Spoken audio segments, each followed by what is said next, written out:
நம்ம வாழ்ந்துட்டு இருக்க இந்த வாழ்க்கையில் எத்தனை பேர் கையில் ஒரு நிலையான வருமானம், நிலையான பணம் இருந்துகிட்டே இருக்குது.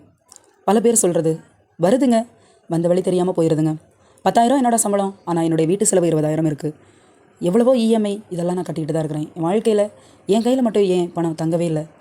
இதுக்கு ஏதாவது சரியான பதில் என்ன அப்படின்னு யாராவது யோசிச்சிருக்கிறீங்களா? நம்ம எப்போவுமே நமக்கு ஒரு வரவு வரும்போது நமக்கான சம்பள பணமாக இருக்கலாம், உங்கள் கைக்கு வர வேண்டிய பணமாக இருக்கலாம், அது வர்றதுக்கு முன்னாடியே நம்ம யோசிக்கிறது செலவுகளை பற்றி தான். நான் என்னென்ன செலவு பண்ணணும், எனக்கான அடுத்த மாதம் இஎம்ஐ இதெல்லாம், பொருள் வாங்குறதா இருக்கட்டும், வீட்டுக்கு தேவையான பொருட்கள் வாங்குறது, வீட்டு வாடகை பணமாக இருக்கட்டும், இது மாதிரி நம்முடைய செலவுகளை பற்றியே சிந்திக்கிறோம்.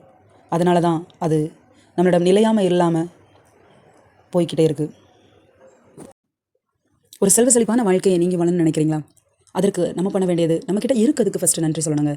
நம்மக்கிட்ட இருக்கிற பணம் நம்மளுடைய உடைமைகளாக இருக்கலாம், நம்மளுடைய செல்வங்களாக இருக்கலாம், நம்மளுடைய அறிவுகளாக இருக்கலாம், பேச்சுகளாக இருக்கலாம், அதற்கு நீங்கள் நன்றி சொல்லுங்கள். பணம் உங்களை தேடி உங்களோட எப்பவும் இருக்கும்.